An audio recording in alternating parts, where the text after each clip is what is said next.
Hey Deb, how are you doing today? I'm good. Thanks, Jamie. Yeah, welcome. Everybody, welcome to you as well. We are excited to have everybody watch this. Let us know that you're watching. Tell us your name, tell us where you're coming from. We want to hear from you just to see where in Iowa you're coming from. Today I've got Deb with me. Deb is from Camp Herco Hollow and is going to help share her story on taking care of somebody with diabetes. So today we are talking about just a little bit different topic than we normally talk about. We usually talk about it from the perspective of somebody with diabetes. Now we're going from, that caregiver. So a very important topic, definitely for everybody to understand. As you guys have seen me, I'll just reintroduce myself. I'm Jamie Pitlick. I'm with Iowa Diabetes. Very excited to talk with you today about this important topic. Today we'll learn about what it's like to be that caregiver of somebody with diabetes. How to avoid being the dreaded diabetes police, and then how to get the support that you need as a caregiver. So just like you're often that support for somebody else, but then how do you get that support as well? So welcome, Deb. Like I said before, really excited to have you. I was happy to be asked. Thank you. Yeah. So tell us a little bit about your background. Like I said, you're with Camp Herco Hollow. How long have you been there? So I've been with Camp Herco Hollow about 17 years. I got involved because of my own daughter who is type 1. And I've enjoyed every minute of getting to know other families and the kids, especially at camp, to see how they thrive and are so brave and able to come to camp and have a good time and just be a kid. Yeah. And that's, I think, awesome. Just letting kids be kids. Yeah. Regardless of whether you have that disease or not. Yeah. You still have to be kids. Yes. So for those that maybe aren't from Central Iowa, do you want to explain Camp Herco Hollow just a little bit? Sure. So Camp Herco Hollow was founded by Dr. Herco. That's where you get the Camp Herco from, in 1968. And he was an internist and worked with adults who had type 1. And he found that they did not have the education to help prevent them from having complications. So he said, we've got to get to these kids when they're young so that when they are adults, they don't have all those complications. So that's how Camp Herco Hollow was formed. And we're a diabetes residential camp that holds 2 sessions, 2 one-week sessions, and one is for kids ages 5 to 12, and then Teen Week is from 13 to 17. And we have opportunities for them to come and be with other kids just like them in their own cabin, 8 to 10 kids. And then we have our staff and then the Y staff that help to provide a safe environment for them. And then we also educate them. We have a portion of our program that we take on a lot of the education pieces so that when they go to the doctors and they hear certain things that they are understanding what they're talking about, because that's something as a parent, I didn't know where some of those the information they were giving us, what it really meant. I just know what they said it was. And if it was good or bad. Yeah. Healthy or unhealthy is kind of how I like to approach it. So yeah. Okay. So tell us about your diabetes story and how it impacted your family. I always love to share it just because it's one of those things where I haven't really talked about it as much because I deal with so many other families. I listen to their stories and I can relate to them. But what I love to share about is the fact that when we were, my husband and I have 3 kids, and our oldest one, Jenna, is the one who was diagnosed, and she was diagnosed at 4. And just the fact that he did come from a family who dealt with diabetes. His mom has had type 1s for 60 some years at this point, or now I should say.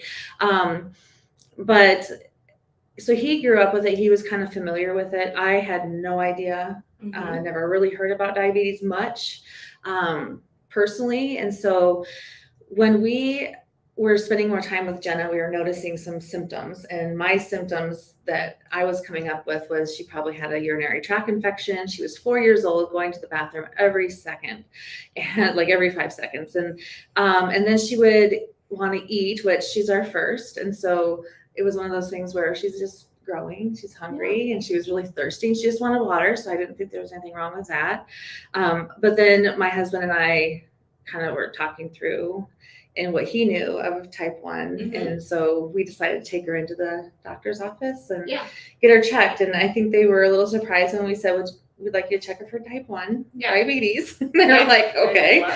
And so we somewhat caught it early. Her numbers were like around 600. And that's when we found out that she definitely had type 1. Still, you hear 600 and you're like, oh yeah, 600 is high. But usually when kids are diagnosed, they're in the 1200s and they're, you know, really, really sick. Yeah. And she wasn't, I wouldn't say she was to that point of throwing up or anything like that. It was just, you know, just little things that we were noticing. So I feel in some ways that was, you know, 600 was still good in our realm, but we had no idea what it could have been. So yeah, then we decided that this was something we're going to take on as a family, and we didn't want it to interfere with her, you know, being a kid. We didn't want her to live any differently. So we tried to take a very positive approach to how we dealt with her. She was 4 years old, and so we did have to learn some things. I remember one time she was just being kind of naughty, and it wasn't necessarily like her to be, she was a pretty compliant child, but you know, in this instance, she was pretty naughty, and I was going to discipline. And then I realized after that she was low. Yeah. And I was like, oh, so how do you do that? Now, you know, do you check her before you punish her every time, or discipline, or, you know, whatever you decide to do, put them in timeout?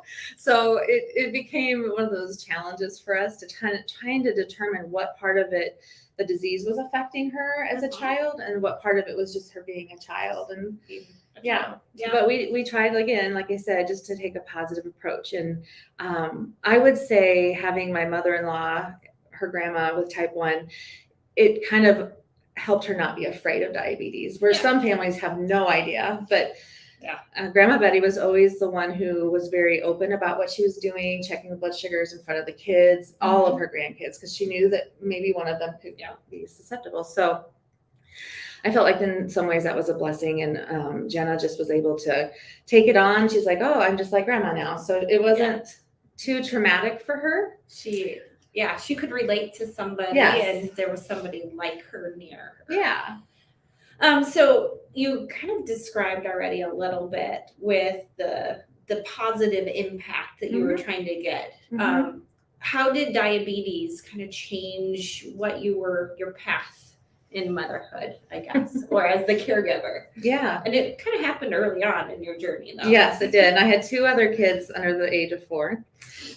So it was a challenge. It was one of those things where you always had to be prepared for when you left, you know, make sure you had all of her items that she needed to check blood sugars, make sure you had insulin. We didn't start the pump probably for a year after she was diagnosed, because it wasn't very prevalent for them to do it right away. Now I think it is. So, so yeah, we try to do the best to make sure we had everything, and we would try to do everything else the way we normally did, but just, you know, try to make a list of things that we need to make sure we didn't forget.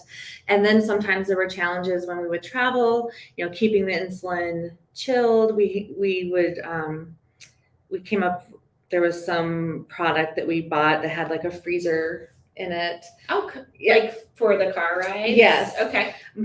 But we found, because we did that because one time we traveled and it got too hot and it was no good. We had to get new insulin while we were on vacation. And then another time it got too cold because it was too cold in that little pack. So I found that was a little challenging for us, but we figured it out, and Walgreens is pretty prevalent everywhere you go. So we were always able to get what we needed, and it all worked out. But yeah, I think the positive side to things with her was just trying to get her to understand that, you know, we can do this together. And you know, I didn't want her to stop playing sports or anything like that. And I became a soccer mom or soccer coach, little things like that. I never really thought was probably a good idea, but I did it just to help be around, because I was always going to be near her at that young of an age.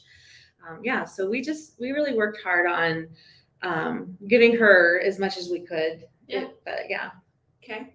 And just for the audience, if there's anything that's striking home with you, send us a comment, send Deb a question. If there's anything that you have to ask for her on what it's like to be that primary caregiver. Mm-hmm. And this could be primary caregiver in terms of a parent, but it also could be a child with an aging adult or an aging parent as well.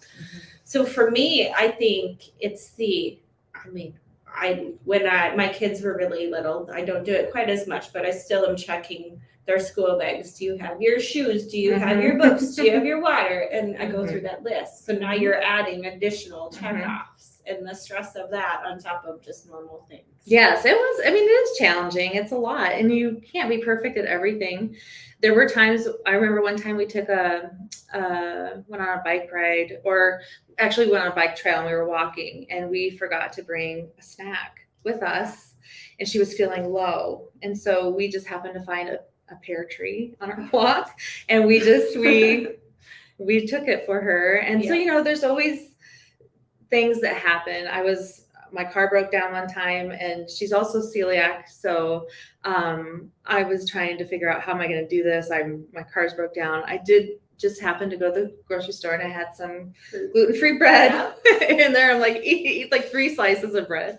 So yeah, I mean, it's never going to be perfect. You make do, right? Yeah, and everything seems to work out. And that was one of the things I always used to say. Like, I would have friends that we do play dates and stuff, and we try to take care of each other's kids for the moms just to kind of go and do stuff on their own too. And I know when she was diagnosed, it made some of our friends a little nervous, like they didn't know enough about it. And I would always have this little manual and try to tell them. But I would also say, there's nothing you can do that I can't fix. Yeah. Because I think the damage that can come from things that could happen, a lot of times it's long-term of doing things the wrong way. But if you're at someone's house and you just happen to have too much sugar and didn't count the carbs for it, I can fix that. Or if they're really low and they didn't have enough carbs, then, I obviously tell them to give her juice, and that can be fixed. So I tried to get people to understand that this is something that we can do and take care of.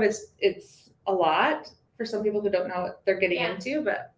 And I like that. I mean, in the short term, it may not be perfect. Right. But she's getting to play with other friends. She's getting to be that child, have a regular, normal life. You can have diabetes and have a normal life. Yes. And I think I love that mentality that you guys have. So next question for you is, how do you avoid becoming that dreaded diabetes police? Yes. Or helicopter parent. Yes. Same. Yes. I will say it's not easy because you do worry all the time, and really food and activity determines everything about how they're going to manage through the day. So I think it's hard not to be that at times, but I think one of the things that we tried to do is educate as many people as we could. Like when she started going to school, I would meet with the class and I would teach them kind of what diabetes is about and that they can't get it, and but that they may see her do certain things and to support that. Yeah. So we did that. We'd educate her teachers and so forth. But I think if you can set up that type of lifestyle and that they're more comfortable with sharing with other people too. She was very good at sharing. Yeah. And she loved it until she hit 12. And then she's like, oh, I'm done with this whole thing. But I think part of that is, then you can kind of relax and know that other people are aware. And I think that's probably the hardest thing for people to know how to do, I guess, in some ways, is to create a support system so that you can kind of relax and not have to be contacting them all the time or her. And, but there's also the other side to it too. You don't want to be too relaxed where, something could happen. Yeah. They're just doing anything. Yeah. Yeah. And I think, so to answer, hopefully I'm still answering that question for you, but I think one of the things we feel like with having our kids come to camp, it gives the parents a break and it kind of gives them a chance to kind of see how much they worry and they're thinking about it all the time. I mean, it's not anything you're probably doing purposely, but I don't think people realize how much it consumes you and you need to be aware of that. Yeah. in order to not be that way. And it's learning how to give up that control, Mhm. right? Especially through the teenage years, Mhm. also when they're learning independence, that's the whole growing stage of. So I'm hitting the age where my kids are having all the feels. Yes. So they're starting to have the hormones, Yeah. starting to show the independence, and it's like, okay, now I have to let you be a little human being Yeah. and grow. And then for diabetes, where you're wanting to control their numbers and get the insulin right, there's a lot that goes into that. Yeah. So it's got to be hard to give that control up. Yeah, it is very hard. And I think it's hard because you want them to do well, but you also want them to own it. Yeah. And I don't think that if they, at that age group of teenagers and their hormones, they just see things differently. And then especially since us as parents and adults, we kind of know what can happen if things aren't, we hear the stories of the complications that could arise if they don't care for their diabetes. So yeah, we do get a little worried, but I think if you try, I guess the thing I remember doing is trying to say words differently. And I think you guys have probably all heard this. When they come home from school, don't just say, "So how's your numbers today?" Or, you try to give them to realize that they are just like their other siblings, or, those kinds of things. And then find a time to sit with them and ask them how things are going. Now, I think you and I kind of talked about this earlier. The kids don't want to disappoint their parents. So if you ask them, "Is your blood sugars doing okay?" They're going to say yes. Sometimes they're lying. They just don't want to get you to see that they're struggling. So there's got to be a way to open up that truth and honesty between the two of you and let them know they're not going to be in trouble or anything if something isn't perfect, or if they don't feel like you're happy with their decisions. So I think there's an important part of that. But I also feel as parents, we need to let them be who they are, but we also have to let them know that they have a safe place to land. And if they do need help, that we're there for them. And so it's a challenge. It's not something that you have to really build that relationship. And I'm not saying we did that perfectly with Jenna either. I think we learned as we were going along. And there were times I had to have consequences for her not doing what she's been asked of the doctors to do. And we had, some of it was kind of funny, but it worked. It was one of those things, she was mortified because I took her phone away because she spent more time on her phone than she did caring for her diabetes. And so I gave her a flip phone, and I thought that was kind of funny. And so she should still reach us, but she didn't have access to everything else. She needed to really focus on what the doctors were wanting her to do. And she was the one in control of when she got her other phone back. And so, it was one of those things. I don't know if that was right or wrong, but I think in some aspects as a parent, you have to still have some trust with your kids. And whether it's with diabetes or something else, you need to have a consequence. And, but that's just, my opinion. But I think it worked well. I noticed that she was feeling better because she was more in target range, because she was running on the high side. It was making her crabby and not fun to be around sometimes. So for us, that worked. But there's lots of other things you can do that I'm sure are more positive. But it was one of those things where, you know your kids, and you need to kind of work with them and try to find a way to get us to the same place that we want to be, because that it's hard for them to do it and they're angry sometimes about it, but if they can stay in range, they feel better. They eventually understand the importance or the impact that's having. So my next question is for both the audience and for you.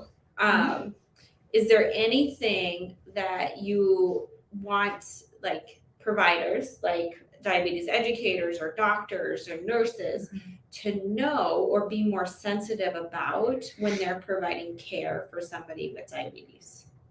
You as the caregiver, you guys as the patients with diabetes, what do you guys want us to know so that we can provide the better care?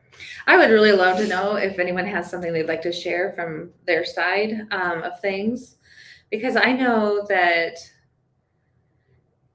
as a parent, I've seen how going to the doctor's offices are hard for her to walk out of if she's not in range with her A1C, and and I don't think the doctors have done anything to do that other than share where she's at and that they'd rather her be here, so that she's hearing I've done something wrong or I'm not doing it right. And I think there's got to be a way to help them be more engaged in setting goals for themselves instead of telling them what you want them to be. But say, where do you think you can help us get to so that you're feeling better and these numbers can come down? What are some goals that you want to set for the next time you're here? And let's try to work on those. And that's what they're more engaged in the process than being told what to do, because that's a rebellion. More like a team, right? Yes, a communication, a team. Yeah. Let's set some goals together based on what's realistic for your life. Right. I love that. Yeah. Yeah. Goals are good. I know. We do a lot of SMART goals around here. Yo, that's good. And if you guys have different comments on things that you want us to be aware of, you can add it in at any point. We'll take them and we'll post them. Just so that everybody is more aware. Yeah. And so that we can start a conversation around this. So now turning towards you as the caregiver, how did you get the support? Because you've talked about the stress, the added stress that it puts on the primary caregiver. So how do you get the support you're needing? Well, I think the first time I reached out was through JDRF. Had support groups at the time when Jenna was diagnosed, and this was a long time ago, like 2002, 2003. And that was really important because you got to meet other parents. But I think what really changed for me is the first time we ever attended a family weekend at Camp Urkel Hollow. Okay. Because it was in an environment where it was really, really relaxed, and we were there for a night or so, and we got to stay in cabins with other families, and the kids really just got to get to know each other, but then the parents were able to talk and hear speakers and things like that. And I just remember sitting there almost in tears because I didn't realize how depressed I had been. Like, it was hearing other people speaking the same language that I was used to struggling with, like the highs, the lows, whichever, boluses and basals and all this stuff. And I was just like, wow, it just made me feel so supported. Like, I feel like what I got from that family weekend was what the kids get from summer camp. Yeah. And that is just feeling not alone, knowing that we're not the only ones dealing with this. And then I got to know some of those families and kept in touch with them. Now, I would say, since I got involved with Camp Urkel Hollow, I've had a lot of opportunities to have that of just caring, for others who are dealing with this and listening to them. So that's been a big thing. But just, finding the support of my mother-in-law was a huge support for me. I remember one time when Amanda was young, or Jenna, excuse me. I always call her the wrong name. I remember pricking her finger and her complaining about it. And I thought maybe I was doing it wrong. And my mother-in-law came over and let me actually do it for her to see what it felt like. And then she had me do insulin. Not insulin, but just the needle, just to see I was doing everything right. So I felt like that was a huge support for me. Good. Yeah. I think that's huge. I mean, a lot of times with especially type 1, you feel alone because there's not as many type 1s as type 2s. And then as the caregiver, I love that you guys have that community. And I mean, you guys have the community online through the Camp Urkel Hollow group. I'm on there as a staff member, so I got connected with that. And I just love seeing the different conversations that go around. So there's all sorts of things. We've got a comment from Robert. Robert, thanks for joining and telling us. So it looks like you're a caregiver for your wife and also have diabetes yourself. So understanding and avoiding complications as soon as possible in life is so important. And we do have technology right now with the sensors or the CGMs where you can see how impactful food and exercise and the medicines that you use and what they're doing to your sugars. Huge behavioral Yes. tool.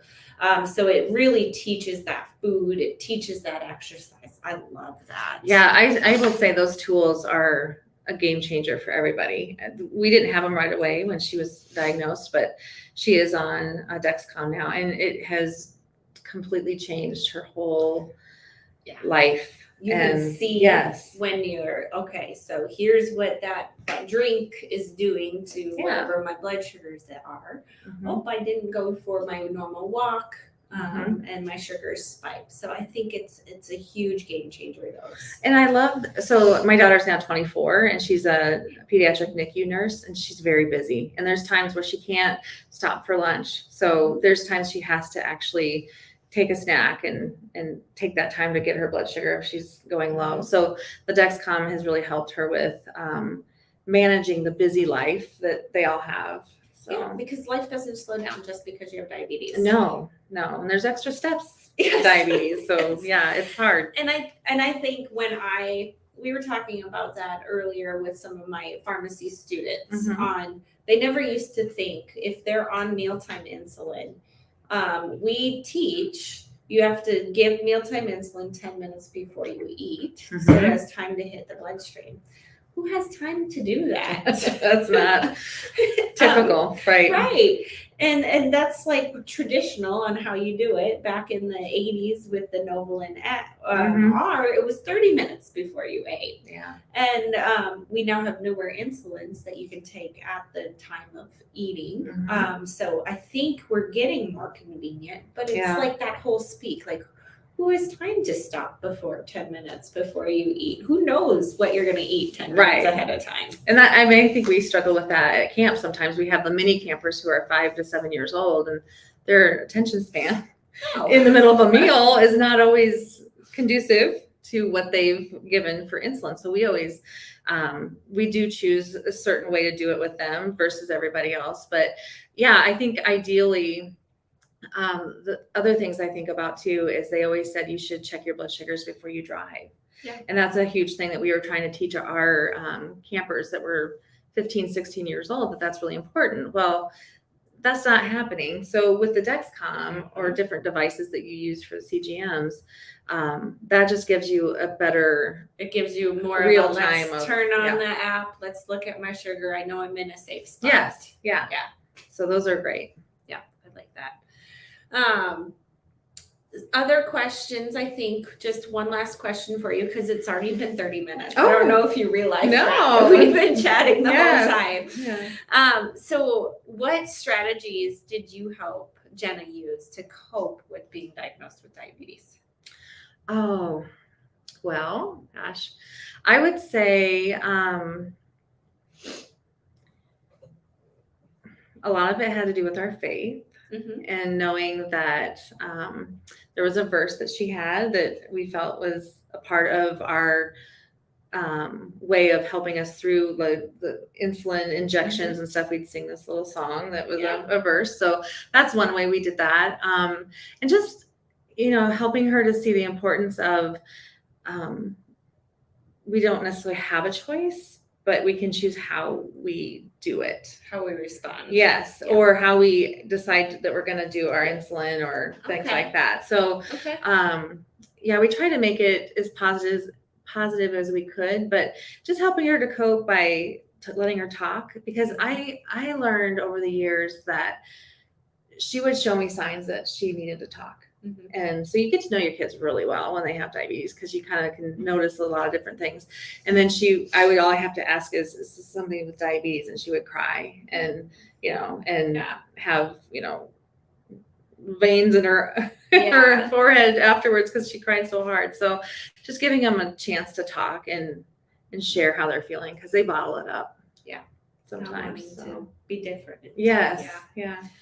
Well, I've certainly enjoyed this conversation. So Yeah. thank you. Thank you. We didn't even cover all of our questions, but I think we were good.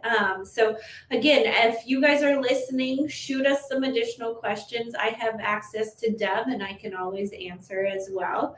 Yeah. And this will be shared across all the different platforms. So please let us know what questions you have. Otherwise, we are setting up for some really good talks in the month of June. In June, we're going to actually do some grilling and show healthy food examples on the grill. Nice. And then we'll also do a longer session on like what supplements may help people with diabetes. That's a good topic. Yeah.